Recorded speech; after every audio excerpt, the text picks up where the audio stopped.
अल्हम्दुलिल्लाहि रब्बिल आलमीन। अस्सलाम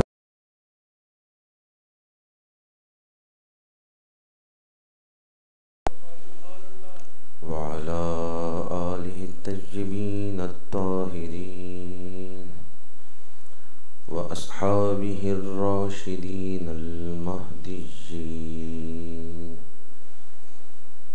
अम्मा बअदु फ़अऊज़ु बिल्लाहि मिनश शैतानिर रजीम। बिस्मिल्लाहिर रहमानिर रहीम। ववस्सा बिहा इब्राहीमु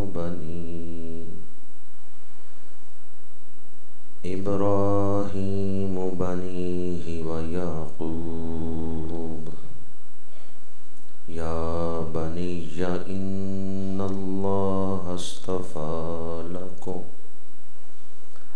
लकुमुद्दीन फला तमूतुन्न इल्ला व अंतुम मुस्लिमून। सदक़ल्लाहु मौलानल अज़ीम। इन्नल्लाहा व मलाइकतहु युसल्लूना अलन्नबी या अय्युहल्लज़ीना आमनू सल्लु अलैहि व सल्लिमू तस्लीमा। अस्सलातु वस्सलामु अलैका या रसूलल्लाह व अला आलिका व अस्हाबिका या हबीबल्लाह। अस्सलातु वस्सलामु अलैका या खतीबल अंबिया वल मुरसलीन व अला आलिका व अस्हाबिका या रहमतल लिल आलमीन।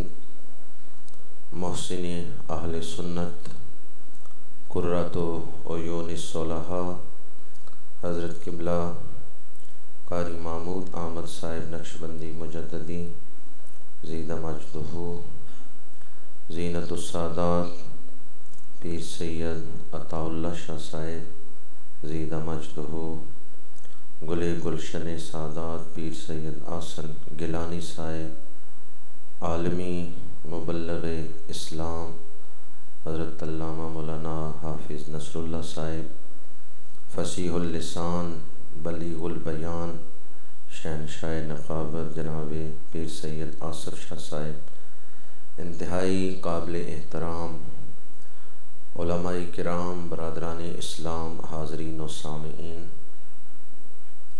अल्लाह करीम का बेपनाह फ़ज़ल हुआ हमें दरस कुरान की महफ़िल में हाज़री की तौफ़ीक मिल गई।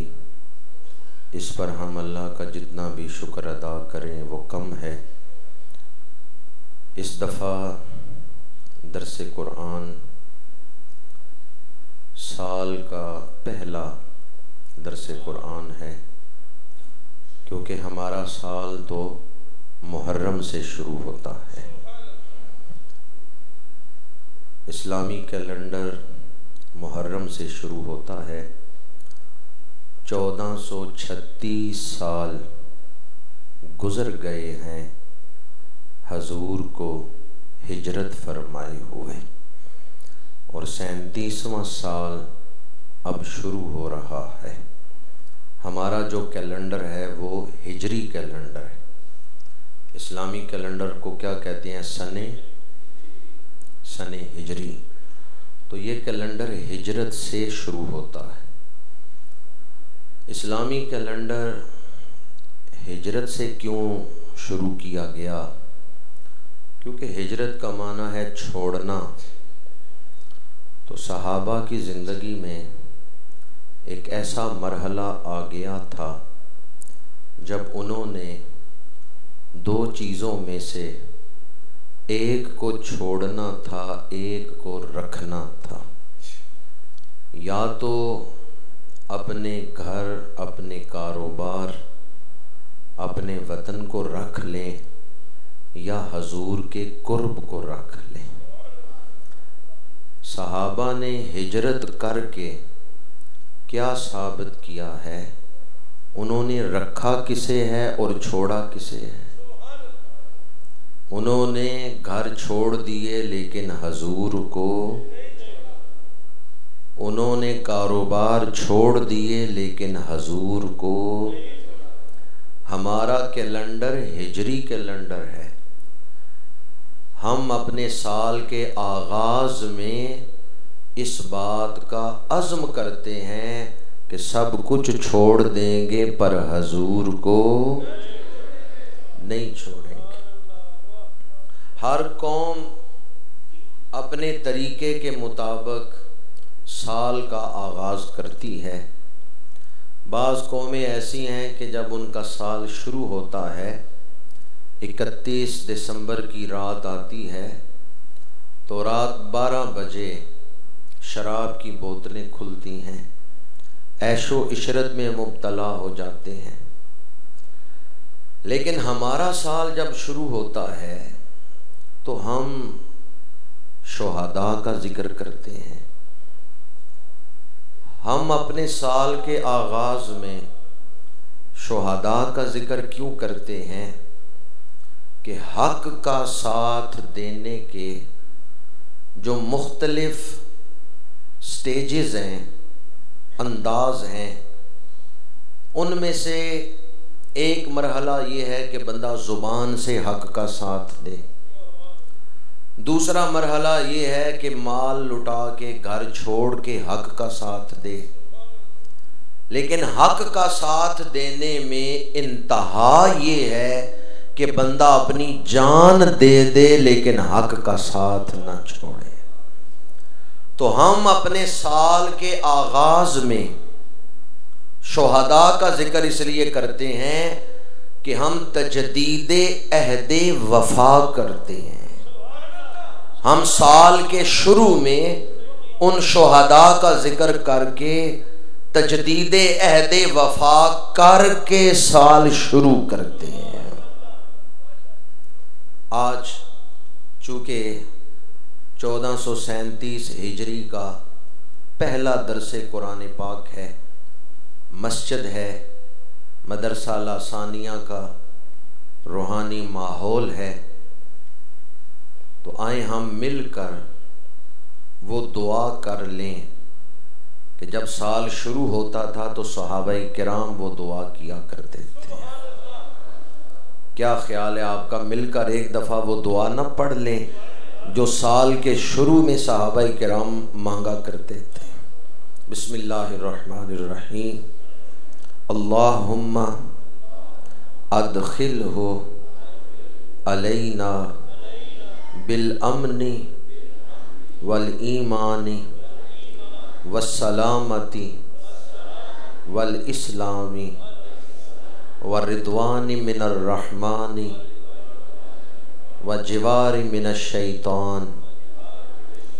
अल्लाहुम्मा अदखिलहु अलैना बिल अमनी वल ईमानी वस्सलामती वल इस्लामी व रिदवानी मिनर रहमान व जिवारी मिनश शैतान। ऐ अल्लाह, इस साल को हमारे लिए अमन वाला साल बना दे, अज़मत इस्लाम का साल बना दे, हमें अपनी रज़ा अता फरमा और शैतान से पनाह अता फरमा। सल्लल्लाहु ताला अला हबीबी।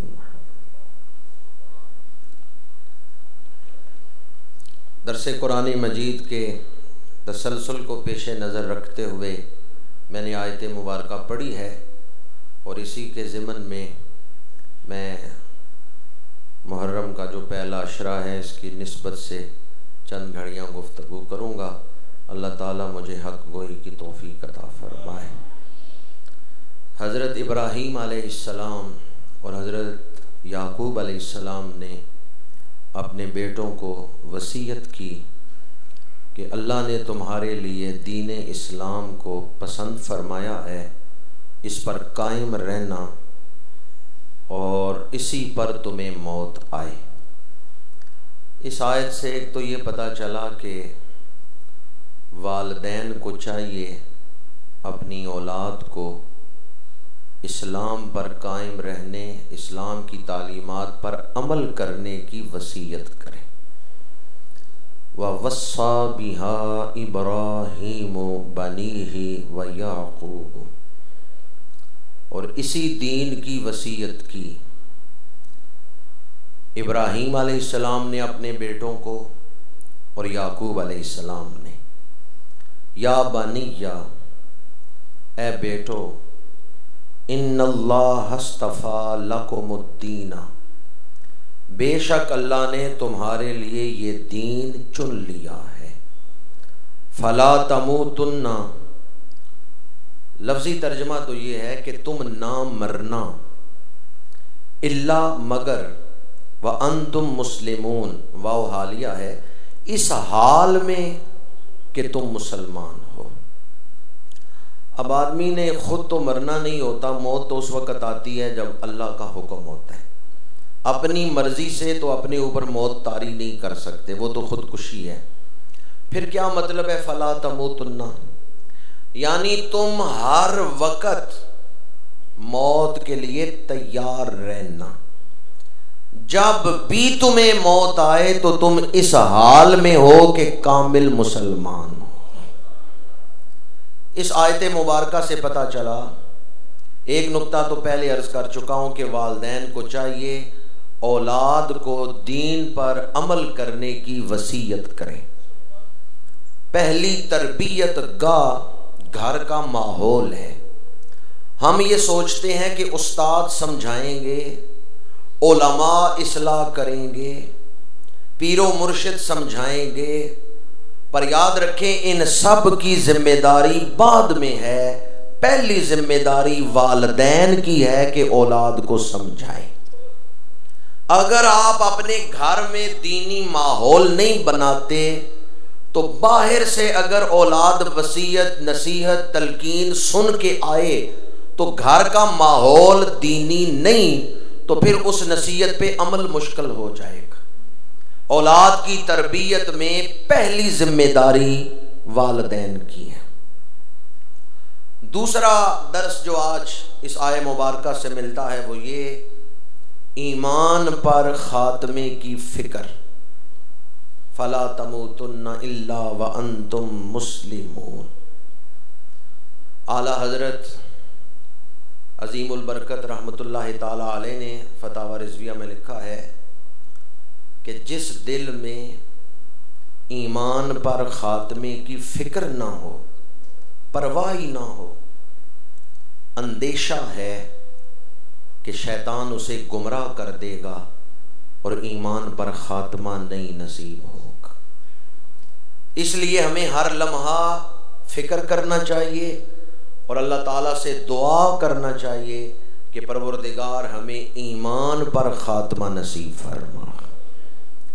अंबियाए किराम मासूम हैं, खात्मे की कोई फिक्र नहीं कि माज़अल्लाह अंबिया को खात्मे की कोई फिक्र हो, इसलिए कि अल्लाह ने जिन्हें नबूवत दी है वो मासूम है और अल्लाह नबूवत दे के वापस नहीं लेता, सल्बे नबूवत नहीं है। इसलिए अंबिया को तो कोई फिक्र नहीं कि माज़अल्लाह सुम्मा माज़अल्लाह ईमान पर खात्मे के हवाले से कोई परेशानी हो। इसके बावजूद हजरत यूसुफ अलैहिस्सलाम ने एक दुआ मांगी, कुरान मजीद में मौजूद है, और मैं अक्सर वो दुआ पढ़ते हुए कहता हूँ उन्होंने ये दुआ हमारे लिए मांगी है कि हमें सलीका आ जाए अल्लाह से क्या मांगना चाहिए। हजरत यूसुफ अलैहिस्सलाम दुआ करते हैं, सूरह यूसुफ में है, तवफ़्फ़नी मुस्लिमा फातिरस समावाति वल अर्द अंत वलिय्यी फिद दुनिया वल आखिरा तवफ़्फ़नी मुस्लिमन व अलहिक़नी बिस्सालिहीन। इससे पता चला कि हमें अंबिया की इत्तिबा में ये दुआ करना चाहिए, या अल्लाह ईमान पर खात्मा नसीब फरमा। पानी परन सहेलियां ते रंगा रंग कड़े, पर या उसी दा जानिए जिस दा तोड़ चढ़े। मौत के बाद हाजिर सब ने अल्लाह की बारगाह में ही होना है, चाहे कोई मुसलमान है चाहे कोई काफिर है, लेकिन हाजिर होने में फर्क है। जिस तरह जिंदा रहने में लोग बराबर नहीं, स्टेटस बराबर नहीं, इस तरह मरने में भी हर एक का स्टेटस मेयार एक जैसा नहीं। बाज लोग जिंदगी गुजारते हैं गरीबी में, साइकिल पे सफर कर रहे हैं। बाज लोग 70 लाख की पजारों में सफर कर रहे हैं। बाज लोग कच्चे मकानात में रहते हैं, बाज संगे मरमर के महल्लात में रहते हैं। तो जिंदगी गुजारने में लोग बराबर, जिस तरह जिंदगी गुजारने में लोग बराबर नहीं, इसी तरह मरने में भी लोग बराबर नहीं। कुछ लोग जिस जमीन पे मरते हैं, उन्हें मौत आती है, वो जमीन अल्लाह के अजाब से पनाह मांगती है कि बारे इलाहा मुझे इस शख्स के गुनाहों के अजाब से बचा ले। जमीन पनाह मांगती है अल्लाह के अजाब से।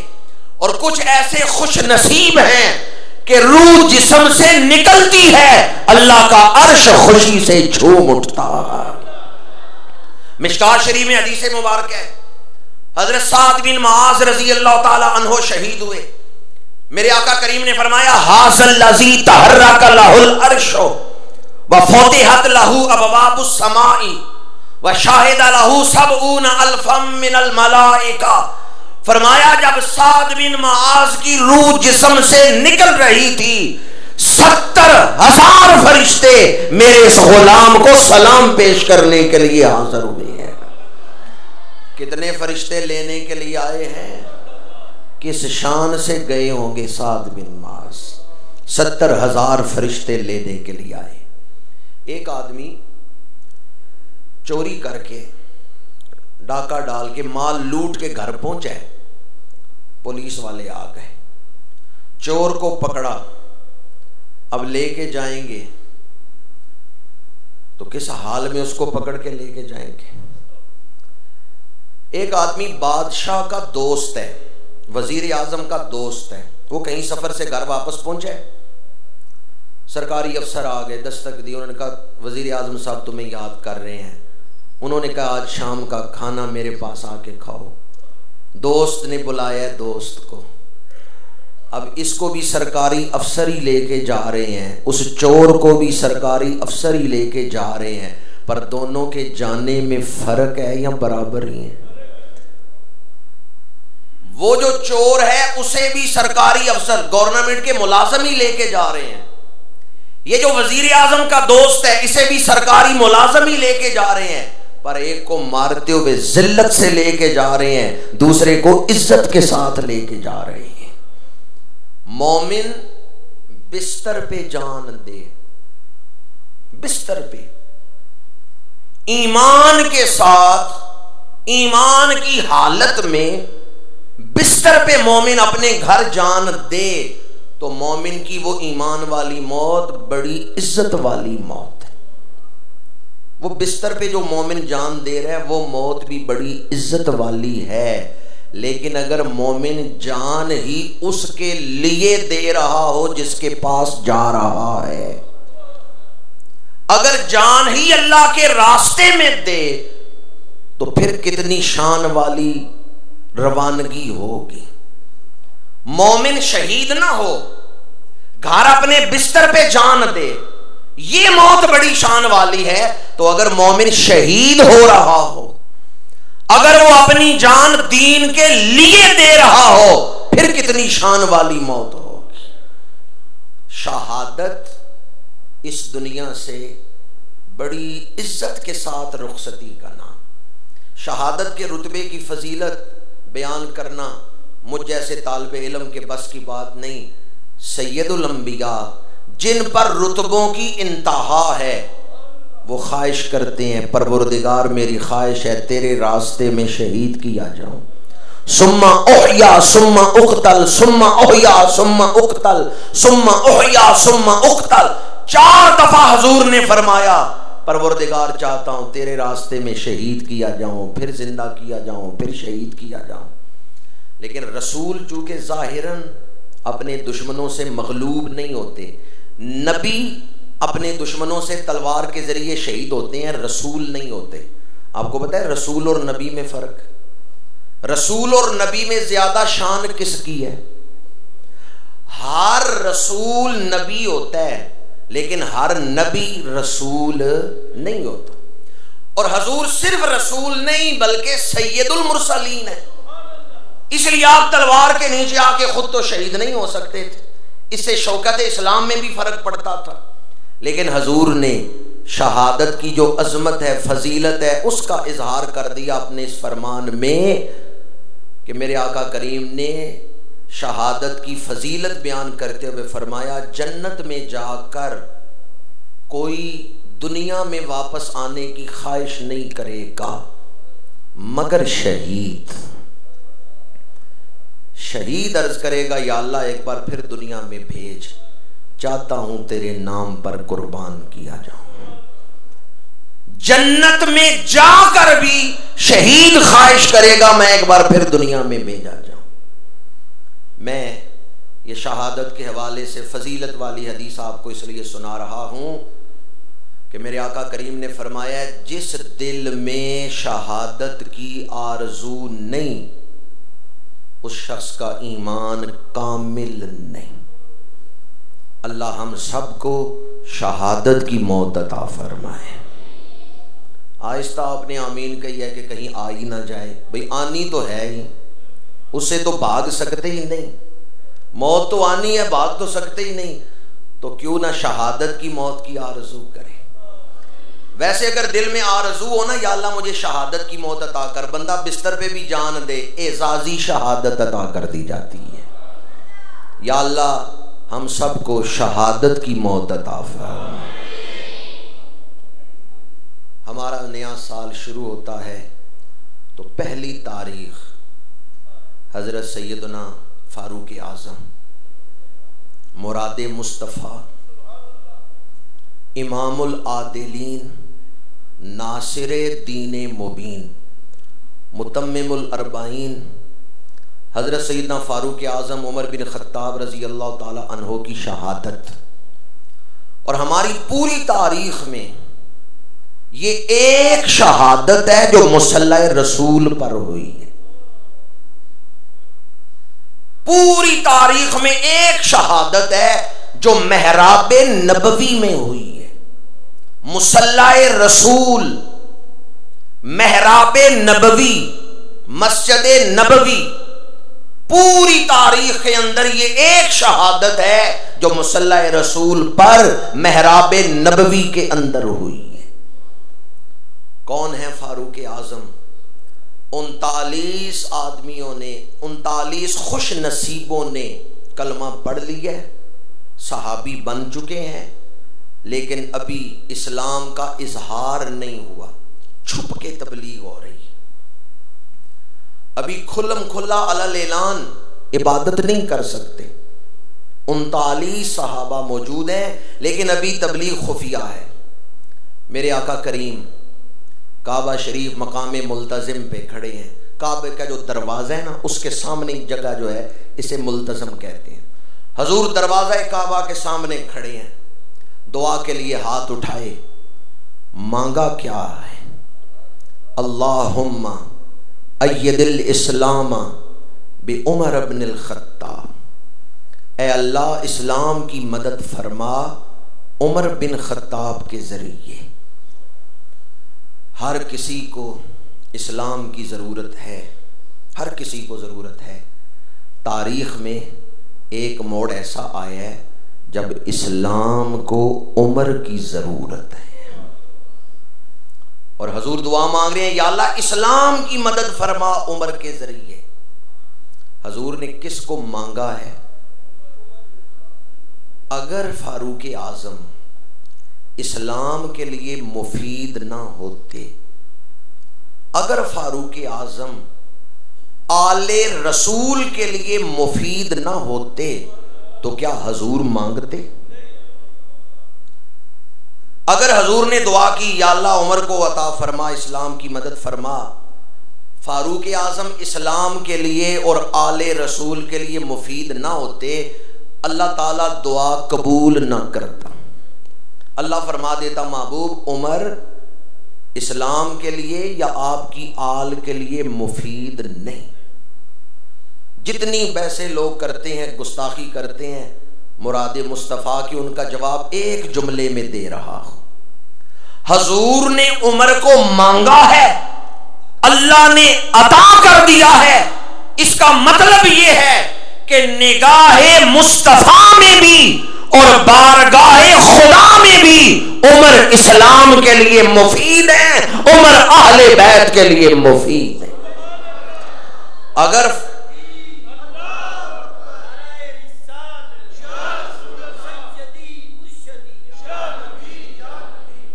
कौन उमर बिन खत्ताब, जिस दिन उमर कलमा पढ़ते हैं, हजरत अरकम के घर हाजिर होकर शरफे कबूलियत इस्लाम हासिल करते हैं, आसमान से जिब्रील नाज़िल हुए, या रसूलल्लाह आज सातों आसमानों पे खुशियां मनाई जा रही हैं, उमर आपका गुलाम बन गया। जो कलमा पढ़े तो आसमान से मुबारकें आती हैं। मुस्तफा दी दुआ दा असर वेखिया, सिर झुका के खलोता उमर वेखिया। मुस्तफा दी दुआ दा असर वेखिया, सिर झुका के खलोता। एक जुमला और याद रखें, शायद आपके जरिए किसी गुस्ताख को तौबा की तौफीक मिल जाए।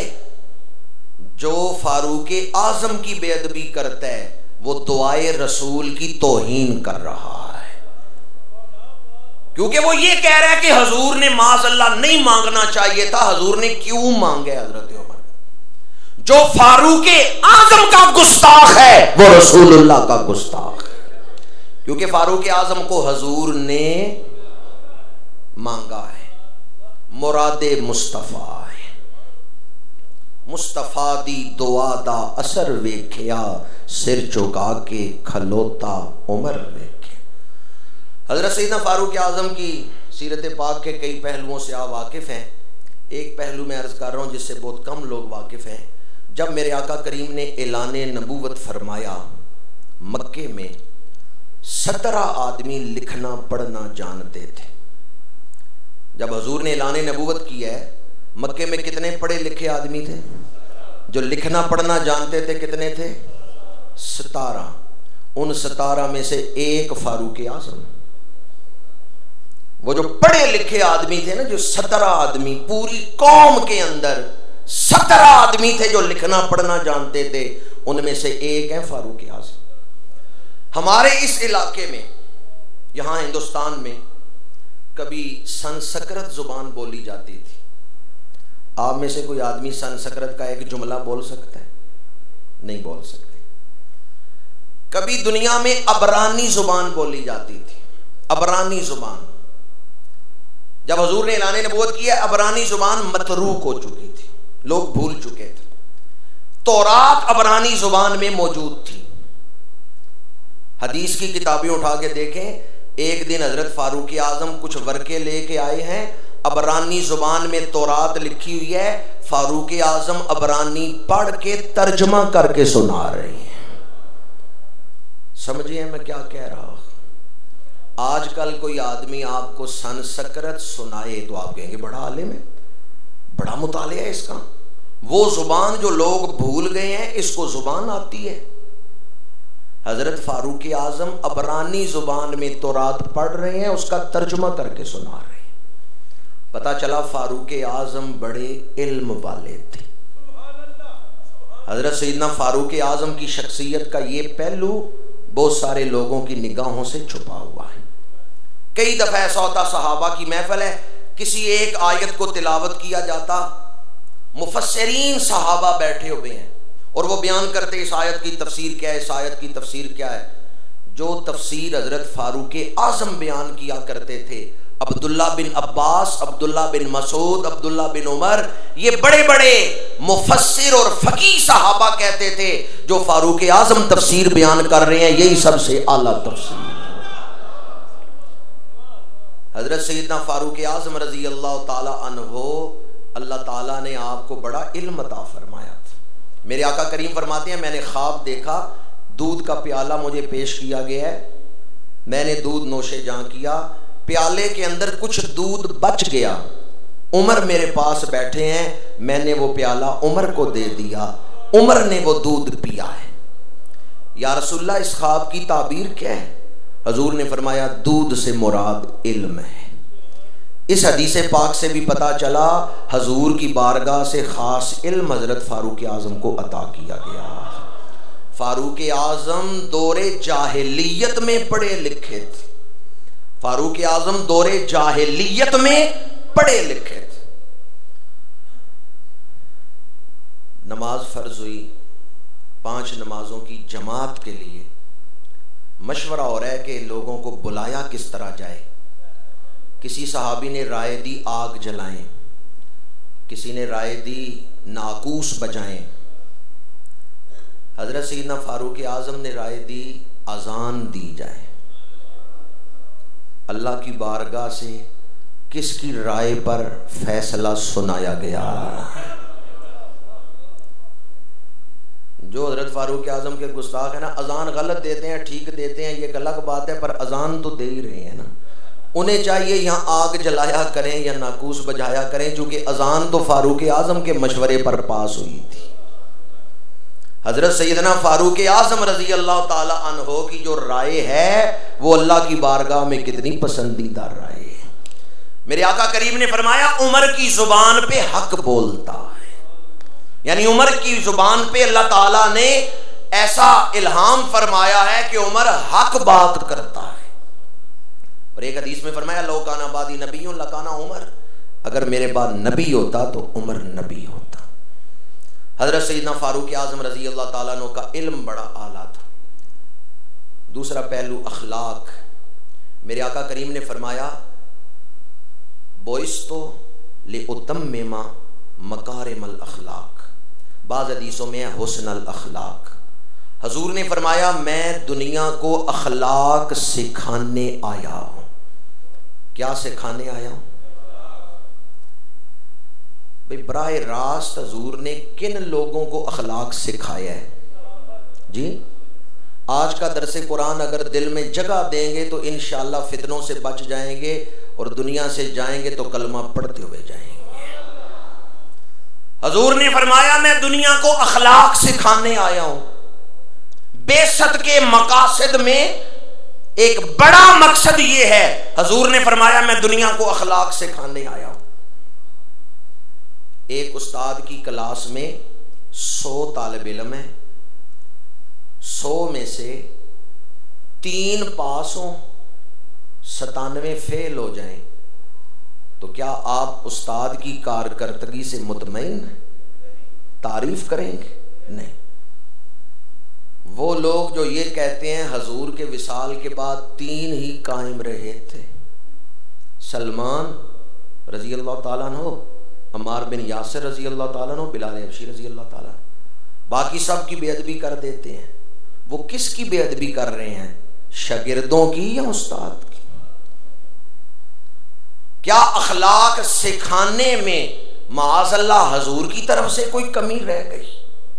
और मैं आप लोगों के सामने हाथ जोड़ के आइए अर्ज करूंगा, सहाबा के जो बाहमी इख्तलाफात हैं उन पर कभी जुबान ना खोलें,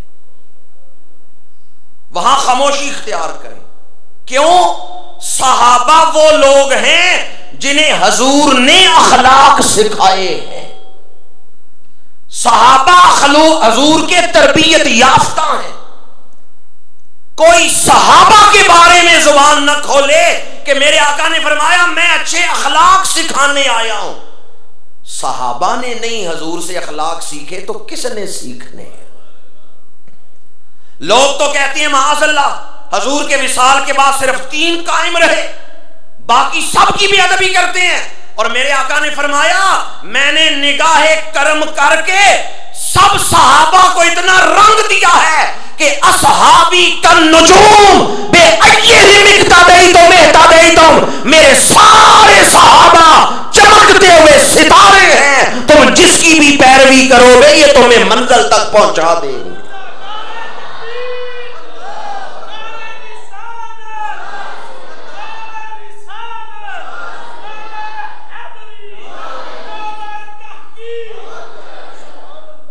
हजूर अखलाक सिखाने आए, सबसे पहले हजूर ने अपनी निगाह से सहाबा को अखलाक सिखाए।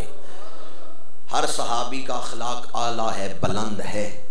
और हजरत सैयदना फारूक आज़म रज़ी अल्लाह ताला अन्हो, आप ये जो खुलफाए राशिदीन हैं, इनको तो हजूर ने खास निगाह से तैयार किया है अपनी खिलाफत के लिए। खुलफाए राशिदीन इनकी खसूसी तरबियत हुई है। हजरत सैयदना फारूक आज़म के अखलाक हसना, नमाज पढ़ा रहे हैं।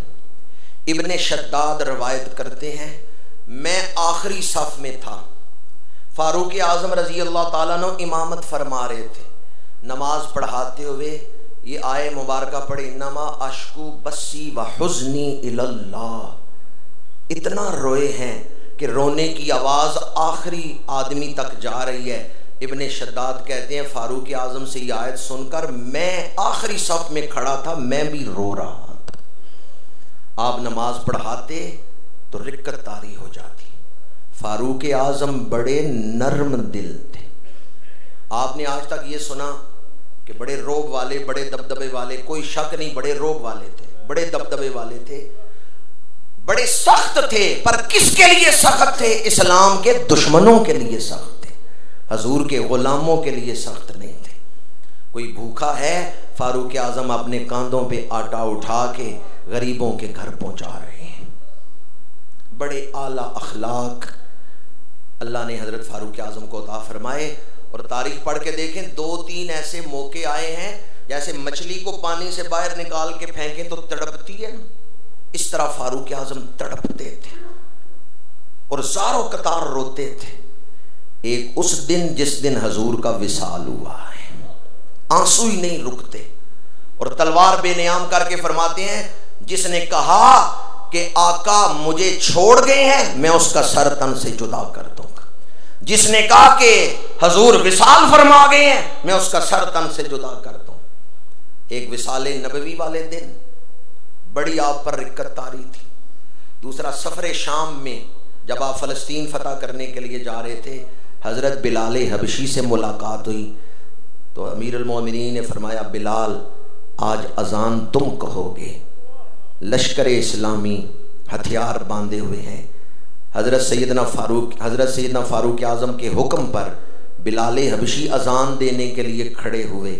बिलाल अजान कह रहे हैं, हज़रत जनाब फारूक आज़म ने कांधे से चादर उतारी, चेहरे पे रखी, हिचकी बंद गई, चादर गीली हो गई, तड़प रहे हैं। बिलाल अजान दे रहे हैं, फारूक आज़म रो रहे हैं। फारूक आज़म बड़े नरम दिल थे। हजूर के विसाल मुबारक के बाद कोई हजूर का जिक्र करता, फारूक आज़म की आंखों से अश्कों की बरसात लग जाती। मदीना मुनव्वरा की गली, रात का वक़्त, आप गश्त कर रहे हैं, चौकीदारा भी करते थे। जितने काम हजरत फारूक आज़म ने किए हैं, कोई एक आदमी बैक वक़्त नहीं कर सकता।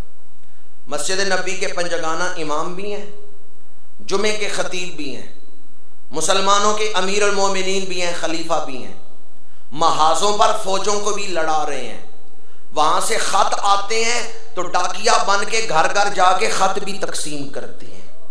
कोई खत पढ़ना नहीं जानता, पढ़ के सुनाते हैं। कोई जवाब नहीं लिखना जानता, जवाब भी लिख रहे हैं। मंडियों में जाके कीमतें चेक करते हैं, माल की जो क्वालिटी है वो चेक करते हैं।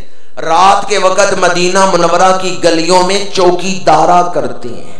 इसके बावजूद कभी एक तहज्जुद नहीं कज़ा हुई। इतने काम अकेले कर रहे हैं, फिर भी तहज्जुद गुजार। मदीना मुनव्वरा की गली से गुजर रहे हैं, एक मकान के अंदर से रोने की आवाज़ आई और कोई औरत कुछ अशार पढ़ रही है। जनाब फारूक आज़म रुक गए, वो अंदर रो रही है, आप दीवार के बाहर खड़े रो रहे हैं। वो पढ़ क्या रही थी? एक बुढ़िया सहाबिया रो के नात पढ़ रही थी, ऐ काश मुझे कोई आके खुशखबरी सुनाए कि कल तुझे मौत आ जाएगी और कल रात कब्र में तुझे हजूर की जियारत नसीब हो जाएगी। बुढ़िया सहाबिया ये नात पढ़ते हुए रो रही हैं, फारूक आजम गली में खड़े रो रहे। दरवाजे पे दस्तक दी, उस सहाबिया ने पूछा कौन हो? फरमाया उमर बिन खत्ताब। उसने कहा खलीफा को क्या काम है, रात के इस पहर मेरे दरवाजे पे क्यों खलीफा आ गए? हजरत फारूक आजम ने रोते हुए कहा, इरशाद फरमाया ये जो तू नात में कह रही है ना, काश मुझे कोई आके खुशखबरी दे कि कल रात कब्र में हजूर की जियारत होगी, इसमें सिर्फ अपना नाम ना ले, मेरा नाम भी शामिल कर ले, मुझे भी इसमें शामिल कर। ऐ काश कोई आके उमर को ये बशारत दे कि कल तुम्हें मौत आएगी और कल रात कब्र में हजूर की जियारत नसीब हो जाएगी। फारूक आजम इश्क़ रसूल में तड़पने वाली शख्सियत, मस्जिद नबवी में नमाज पढ़ा रहे हैं, महराबे नबवी में खड़े हैं कि आप पर हमला हुआ है। आज जो बड़े बड़े मुल्क है ना, ये हजरत फारूक आजम के दौर में सूबे थे।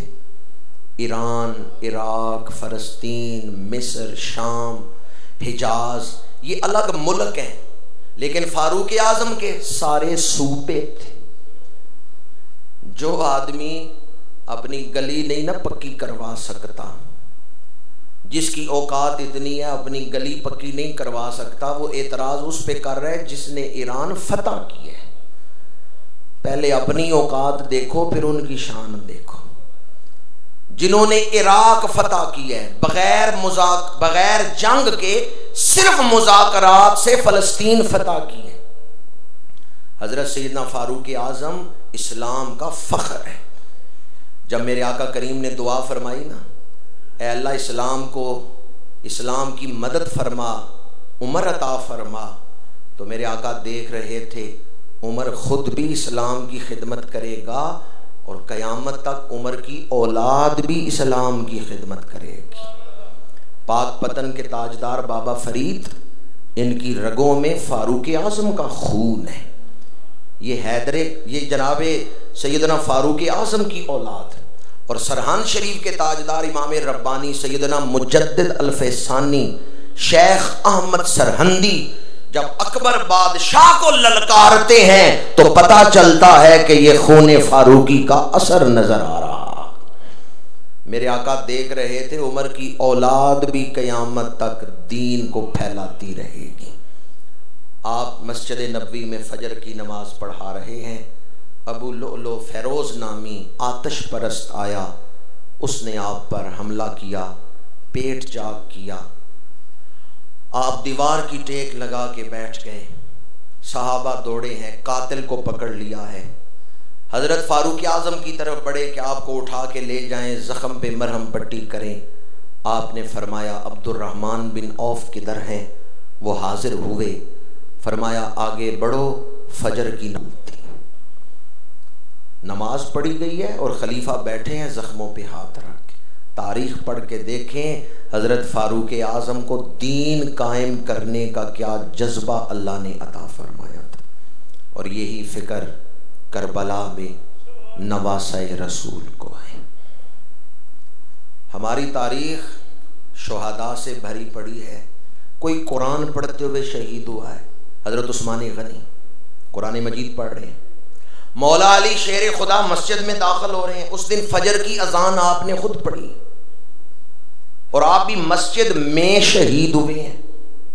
और इब्ने हैदर कर्रार सरकार सैयदुश्शुहदा इमाम अली मकाम, अल्लाह ने कुरान मजीद में अपने बंदों को आजमाने के जो तरीके बयान किए ना, कि किस किस तरीके से मैं बंदों को आजमाता हूँ, आजमाइश की वो सारी सूरतें करबला में जमा हो गई। बंदा वतन में हो, तकलीफ आए, बर्दाश्त करना आसान है। परदेश में तकलीफ आए, बर्दाश्त करना मुश्किल है। नवासे रसूल वतन में थे या परदेश में थे? परदेश में थे। परदेश में सिर्फ मर्दों का काफिला हो, दुश्मन हमला करे तो बंदा लड़ लेता है, दुख बर्दाश्त कर लेता है, लेकिन अगर घर की इज्जतें साथ हों, बहनें बेटियां साथ हों, दुश्मन हमला करे, हो भी परदेश, तो दिल फटता है कि मेरे बाद मेरी बहन का क्या बनेगा, मेरे बाद मेरी बेटी का क्या बनेगा। नवासाए रसूल परदेश में है, मुखद्दराती असमत साथ है, और तीसरा जुल्म, जिन लोगों ने खत लिख के बुलाया था, जिन्होंने वादे किए थे कि आप आए, हम जानों के नजराने पेश करेंगे, हम आपका साथ देंगे, जिन्होंने साथ देने का वादा किया था वही नंगी तलवारें लेके खून के प्यासे बने हुए। इमाम आली मकाम ने खतों वाला थैला खोला, एक एक यजीदी का नाम लेके खत पढ़ के सुनाए। मोहकम बिन तुफैल, ये तेरा खत है। कैस बिन अशअस, ये खत तूने लिखा। इब्ने रबई, ये खत तूने लिखा। खत में तो लिखा है कि हुसैन आए हम आपका साथ देंगे, मैं आ गया हूं तो नंगी तलवार लेके मेरे कत्ल के प्यासे बने हो, मेरे खून के प्यासे खड़े हो। उस वक़्त दुनिया के वो कुत्ते, वो यजीदी सिपाही क्या जवाब देते हैं? उन्होंने कहा हुसैन, हमने कोई खत नहीं लिखा, ये खत तुमने खुद लिख के हमारी तरफ मंसूब किए हैं। जब उन्होंने झूठ की निस्बत की ना नवासाए रसूल की तरफ, तो इमाम आली मकाम ने फरमाया, मैं नवासाए रसूल हूं, मेरी रगों में मां का दूध बाद में गया है, नबी का लुआब पहले गया। दुनिया में आके पहली खुराक कौन सी है जो इमाम के बदन में गई? दुनिया में तशरीफ लाए तो पहली खुराक जो इमाम के बदन अक़दस में गई है वो हजूर का लुआब दान है। मां का दूध बाद में पिया है, हजूर का लुआब दान पहले चूसा है। फरमाया कूफियों, मैं नवासाए रसूल हूं, मेरी जिंदगी में आज तक एक झूठ भी साबित नहीं, मैंने आज तक एक झूठ भी नहीं बोला, मैंने जब भी जुबान खोली है सच्ची बात की है। ये खत तुमने ही लिखे हैं और अब तुम मुकर गए हो। फिर इमाम ने पढ़ा, या दहरो उफ़्फ़िन लक मिन खलील कम लक बिल इशराक वल असील इन्नमल अम्रु इलल जलील कुल्लु हय्यिन सालिकु सबील। ऐ ज़माने तू भी क्या करवटें बदलता है, जो कल तक दोस्त थे आज दुश्मन बन गए। फिर फरमाया, मेरे साथ बेवफाई करके मुझे अपने घर बुला के कत्ल करके तुम कितने दिन जी लोगे, कितने दिन जिंदगी गुजार लोगे? कुल्लु हय्यिन सालिकु सबील, आखिर एक दिन तुम्हें भी मौत के दरवाजे से गुजरना है। फिर मेरा और तुम्हारा फैसला रब्बे जुल जलाल की बारगाह में होगा। इमाम आली मकाम ने देखा बुलाने वाले मुकर गए। इमाम आली मकाम ने हुज्जत तमाम कर दी, जितना उन्हें समझा सकते थे तलवार रोकने के लिए वो इमाम ने समझाया, लेकिन वो एक ही बात पे तुले हुए थे कि या बैत कर लें या मरने को तैयार हो जाएं। और फिर इमाम ने 72 लाशें उठाई हैं, लेकिन बातिल के आगे सर नहीं झुकाया। हम अपने साल का आगाज उन शहीदों के जिक्र से क्यों करते हैं कि उन शहीदों के जिक्र में एक बैत का जिक्र आता है। हम अपने साल का आगाज बैते हक के साथ करते हैं। हम हर साल के आगाज में तजदीदे बैते हक करते हैं कि जिस तरह हमारे आका इमाम आली मकाम ने सर कटवा दिया लेकिन बातिल के आगे सर झुकाया नहीं है, हम भी पूरा साल आइंदा पूरी जिंदगी साथ देंगे तो हक का साथ देंगे, कभी बातिल के आगे सर नहीं झुकाएंगे। आईने जामरदा हक गोई और बेबाकी, अल्लाह के शेरों को आती नहीं रूबाई। इमाम आली मकाम ने 72 लाशें उठाई और फिर खुद जब सर कटवाया है, मैं कहता हूं दीन का तालिबे इल्म दीन सीखने के लिए घर से निकले तो फरिश्ते पैरों तले पर बिछाते हैं। जब दीन बचाने के लिए इमाम निकले होंगे उस वक़्त क्या हालत होगी। इमाम आली मकाम ने लाशें पड़ी हैं, 72 लाशें, बाद ने कहा 74 लाशें थी, बाद ने इससे ज़्यादा भी लिखी। इमाम के रफ़क़ा शहीद हो चुके हैं, तन्हा इमाम खड़े हैं और खैमे में बीबियाँ हैं, खैमे में औरतें हैं। इमाम ने उस वक़्त जो आखिरी खुतबा दिया है कूफियों के सामने वो ये है, फरमाया मेरे कत्ल के बाद क़यामत तक कोई ऐसा कत्ल नहीं होगा जो मेरे कत्ल से बड़ा कत्ल हो। समझ रहे हैं मैं क्या कह रहा? इमाम की शहादत के बाद अब कोई ऐसा कत्ल हो सकता है कि हम कहें कि ये इमाम से बड़ा कत्ल है? इमाम ने फरमाया तुम वो बदबख्त ना बनो जिन्होंने इतना बड़ा कत्ल किया। मेरे कत्ल के बाद क़यामत तक अब कोई ऐसा कत्ल नहीं होगा जो मेरे कत्ल से बड़ा कत्ल हो।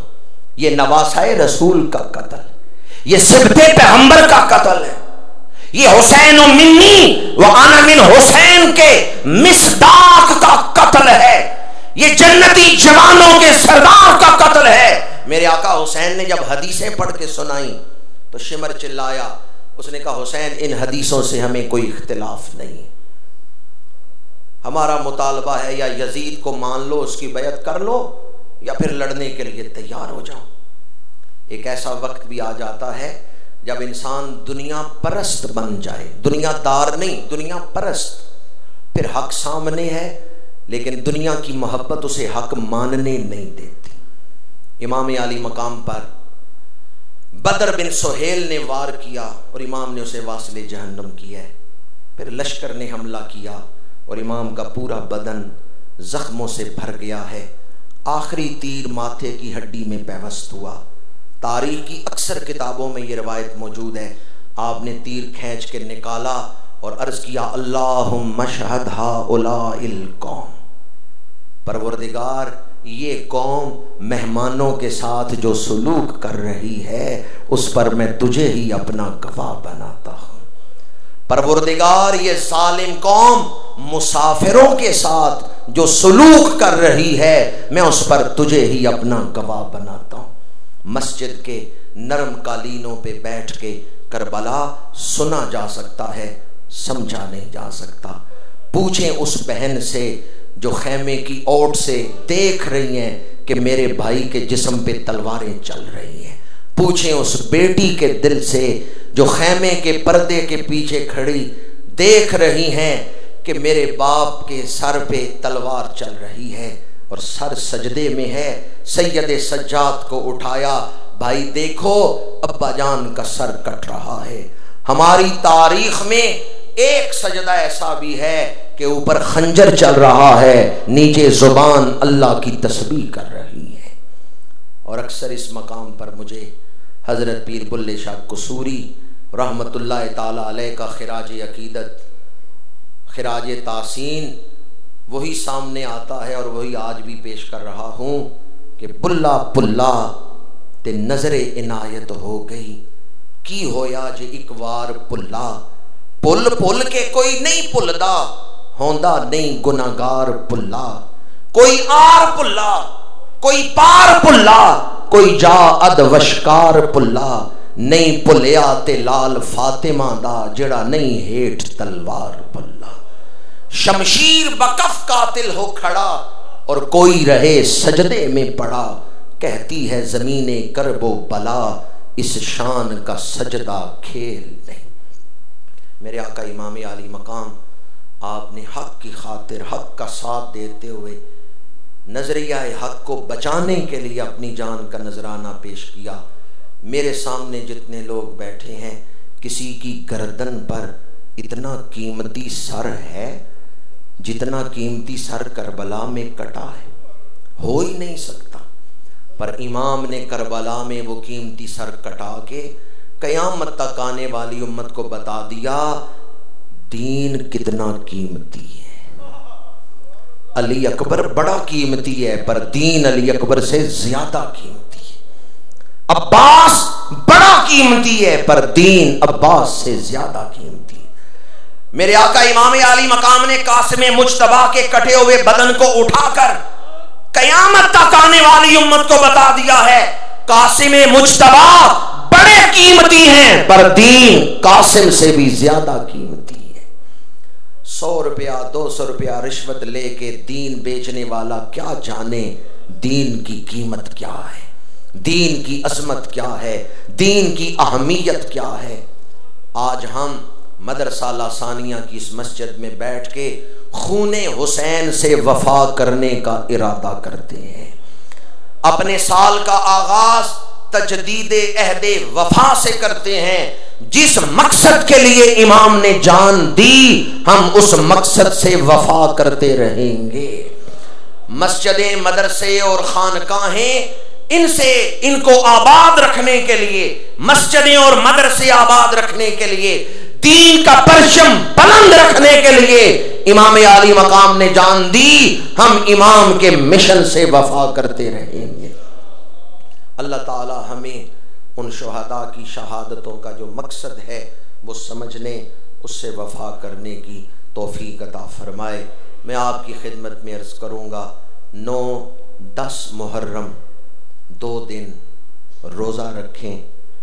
मेरे आका करीम सल्लल्लाहु अलैहि वसल्लम 10 मुहर्रम को रोज़ा रखते थे और आपने फरमाया आइंदा साल से एक रोज़ा साथ और मिला लो। यहूदी 1 दिन रखते थे, हुजूर ने फरमाया हम 2 दिन रोज़ा रखेंगे। इसलिए हमें चाहिए हम 9 और 10 2 दिन रोज़ा रखें, और जब शाम इफ्तारी पर बैठें तो शुहदाए करबला को इसाले सवाब करें, ख़त्मात शरीफा पेश करें। इसका कितना अजर है, इसका कितना सवाब है। मुफस्सिरीन ने लिखा है क़यामत के मैदान में एक ऊंचा मकाम है, उसका नाम है आराफ, सूरह आराफ।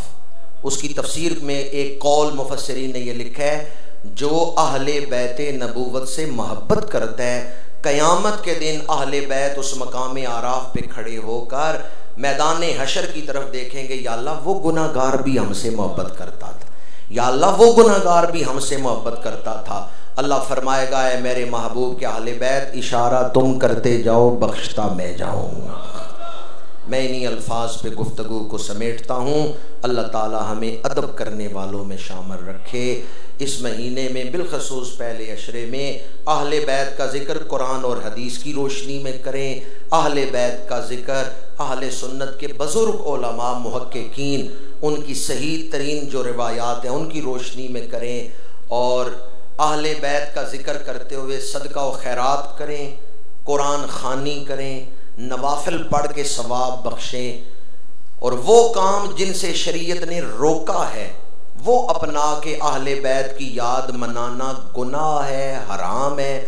उससे अहले बैत राज़ी नहीं होते, अहले बैत नाराज़ होते हैं, क्योंकि उन्होंने जान दी है शरीयत को कायम रखने के लिए। तो जो शरीयत की मुखालफत करके उन्हें याद करे, उस पर अहले बैत खुश हो सकते नहीं। इसीलिए मैं कह रहा था उनके मिशन को समझें कि उनका मिशन क्या है। उनका मिशन है दीन के परचम को बुलंद रखना।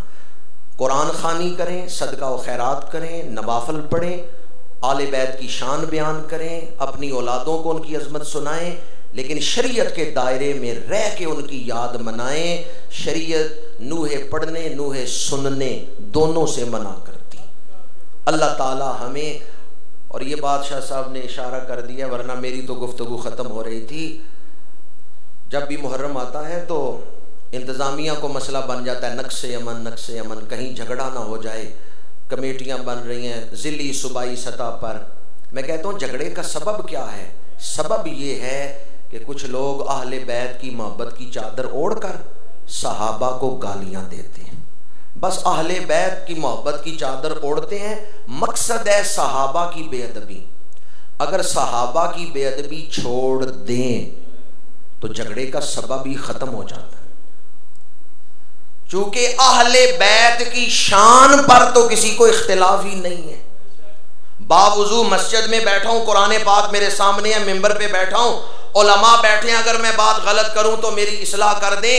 अहले बैत की जो शान अहले सुन्नत के बुजुर्गों ने बयान की है, कोई और बयान कर ही नहीं सकता।